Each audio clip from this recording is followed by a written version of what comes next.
Hi guys, I showed you I bought this radio controlled dune buggy in Poundland the other day.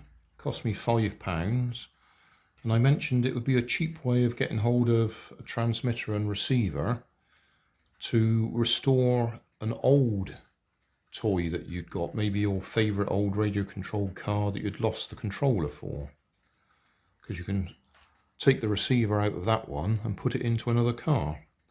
Now I have done this before in other videos, but I'll do it again, being as I mentioned it. This would be a typical example.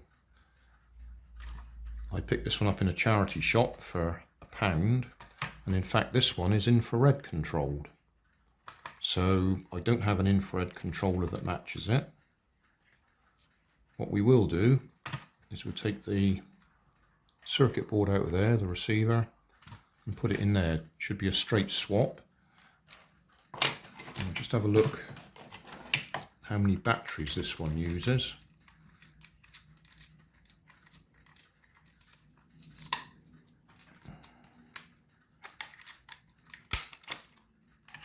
Right, this one only uses 3 AA batteries. This one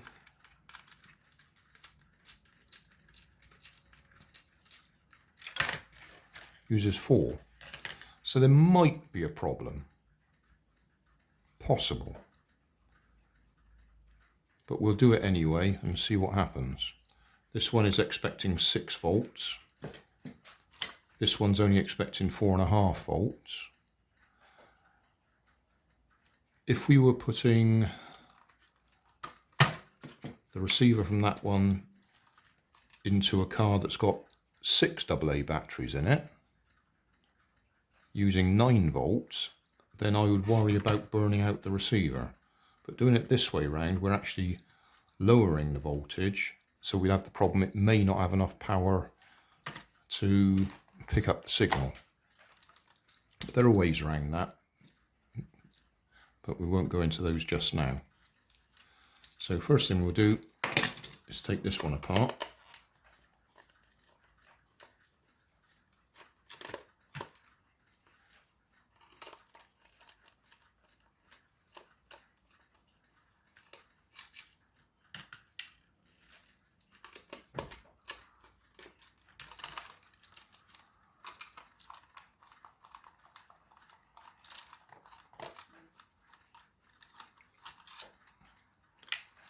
What I tend to do nowadays, because I've already got the equipment, is I tend to go straight to hobby grade radio control gear.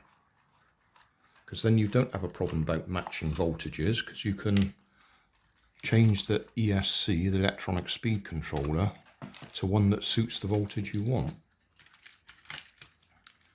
That's the infrared receiver, or at least that's the infrared sensor. The receiver is obviously that board in there.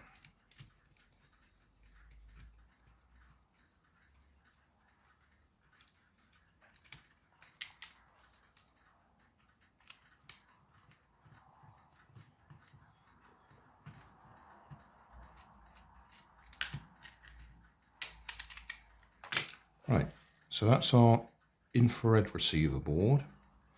You will find that the components on it are very similar. That chip is probably an RX2 chip. I need to do a close-up of it to check. But they tend to use the same chip on them. It's just the circuitry that converts the infrared signal to something that controls the chip, whereas this one will have something that converts the 27 megahertz radio signal.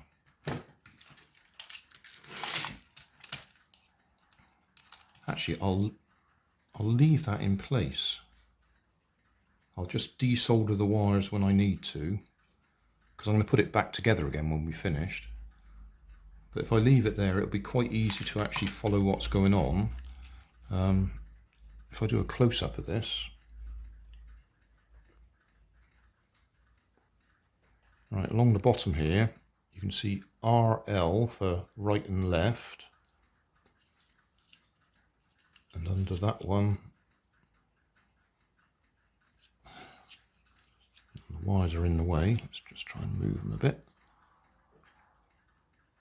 Right, there we are. B and F for backwards and forwards. V minus for the negative battery. And over here, V plus for the positive battery.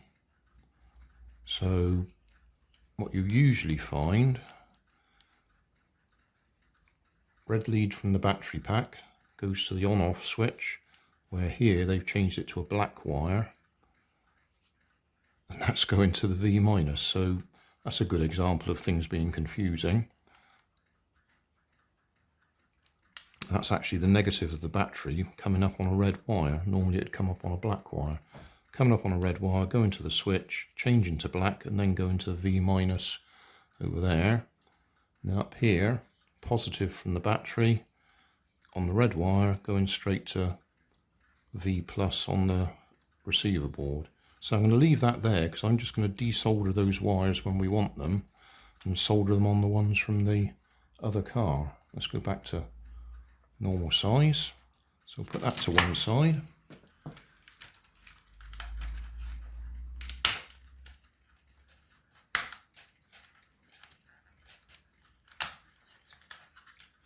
Right, taking this one apart a few times now. Just these two screws.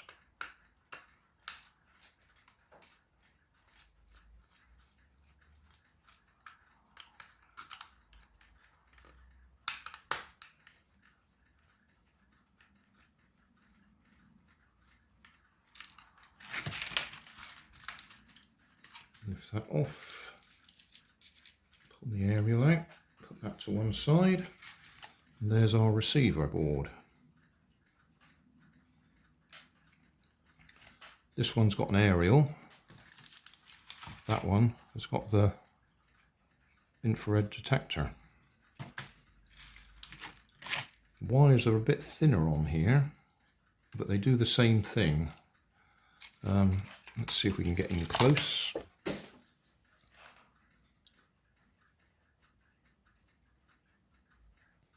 Right, now this one, they are labelled, they're just not quite so clear. Pointing stick. Right, so we've got green and white here going down to the drive motor, and it is actually labelled, where are we, F and B, forwards and backwards. And then the steering motor is underneath here. Well, that's the steering motor with the yellow and red wires coming from it, which come up onto the, sorry, not yellow and red. I'll take it off, then we can see what we're talking about.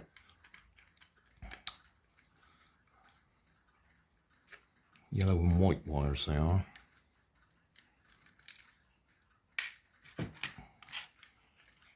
Right, it's even easier to see on the back because it's labelled clearly. There we are. Yellow and white wires are the ones going down to the steering motor. That's the steering motor. Clearly labelled L and R. And we can see the back of those other tags where they're labelled B and F backwards and forwards. And this one, you can see it's got a little white dot showing it's 27 megahertz. Down here, ground, and the red wire VCC. If we turn that back over the other way, on this side it says V plus, and up at the top there it says V minus, so voltage plus, voltage minus. So they got it labelled different, or at least they mean the same things, but they're labelled different on either side. So we're going to desolder this one and put it on the, oh, let's go back to normal size. Yeah, desolder this one and put it on there. Handy to take a photo of this so you don't forget which way round it goes. when you want to put it back again. And that's got a little bit of hot glue over it for some reason.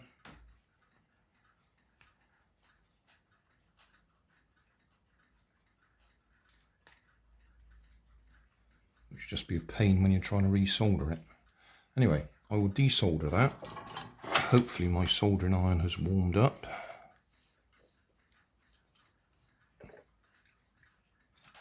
Got a little bit of solder there.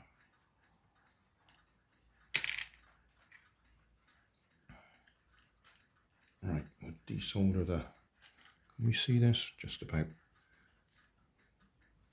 Desolder the black wire, which is the battery negative. The red wire, oh, red wire just fell straight off. That was interesting.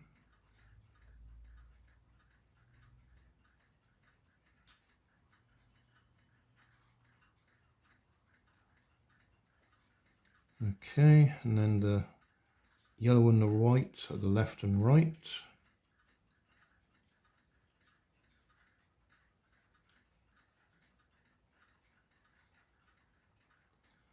And the green and the white, say there's under a bit of hot glue there, so that's going to be messy.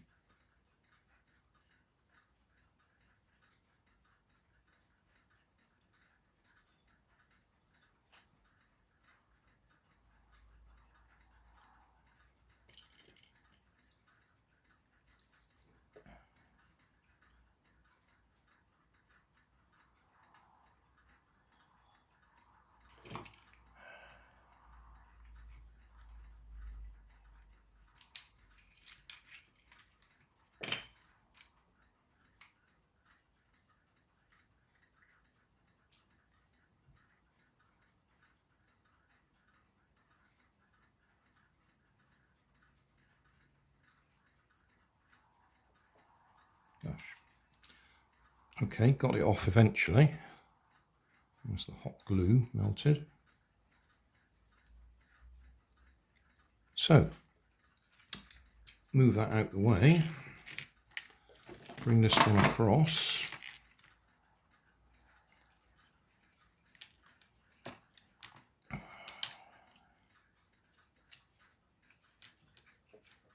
Let's take the V minus off first of all. Gives a bit of space to work then. V plus. Right, left, right. I've got the yellow on the left, green on the right. Find this one.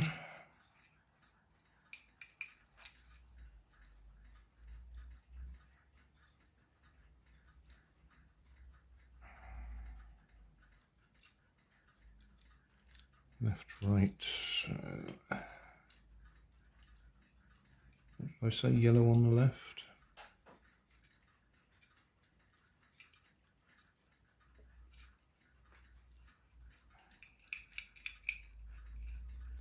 It's going to get a little bit messy because I'm trying to let you see what I'm doing at the same time.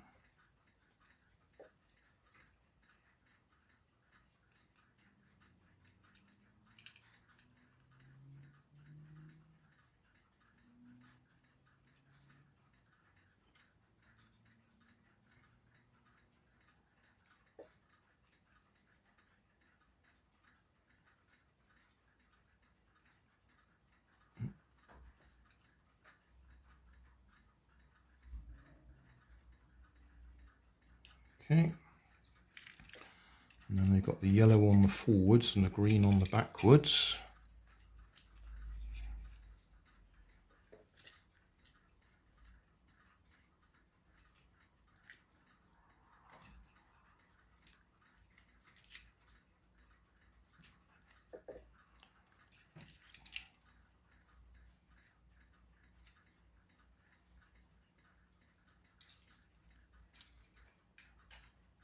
Alright, we'll try and do them the same way on here.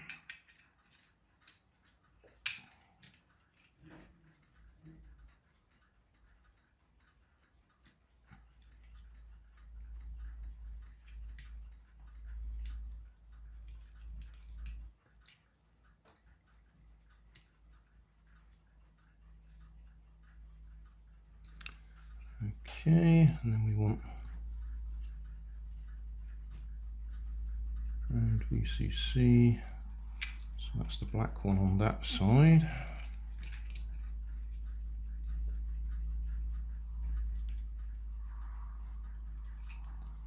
Red one over on the other side.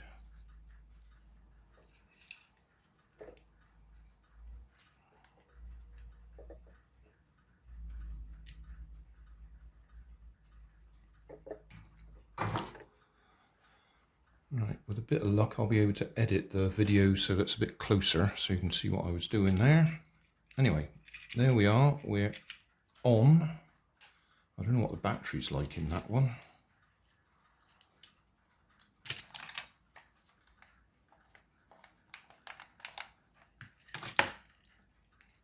Not a lot happening. Mind you, that's rusty as well. I'll find some batteries and we'll see if it works. Well, those batteries are completely dead. Yeah, we need fresh batteries. And I just threw that one on the floor.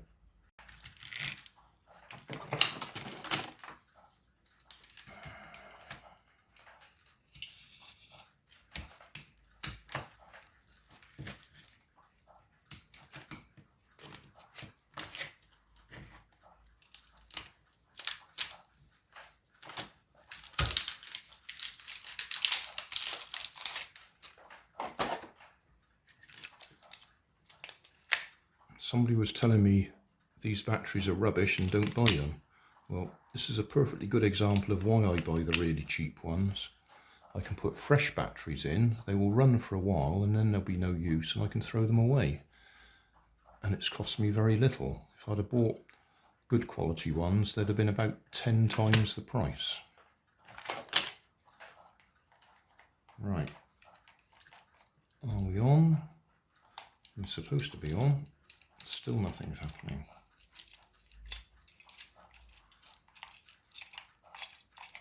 Okay, something's not in the right place.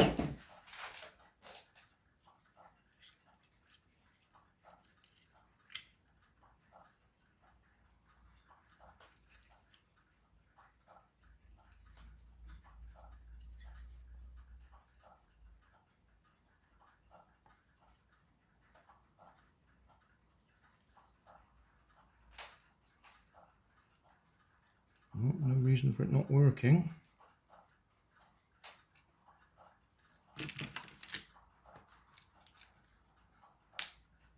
About the on-off switch being faulty. Yeah, that's what it is. The on-off switch is faulty.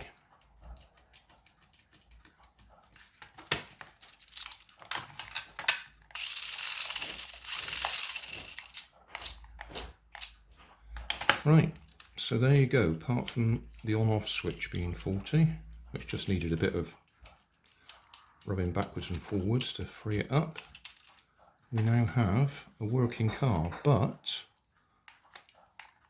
oh, it's gone again. Right is left. Oh, forwards is correct. Yeah. So to sort that out, we need to swap the left and right over. Right, swap them over.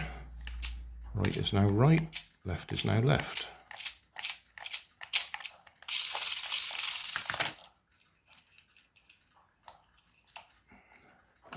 This one was clearly multi-purpose. There's actually a hole there for an aerial to go through.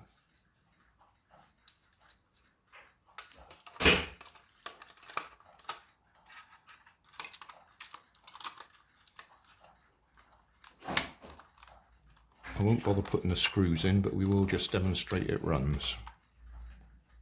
The batteries might fall out because I haven't put the battery cover on either. So forwards, backwards, left. Whoa, that's pretty fast, that little fella.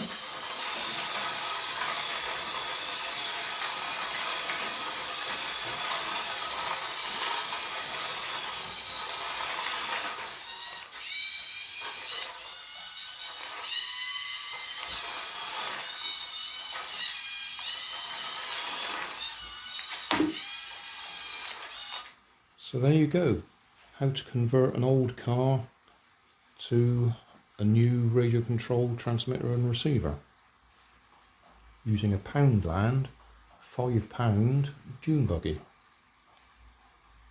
Thanks for watching. If you want more information, check down below in the video description. If you like this video, you might like this one up here. And if you want to subscribe, you can check out my channel over here. Up here is my latest video on my channel, and down here is a video playlist associated with the video you've just watched. Thanks again for watching.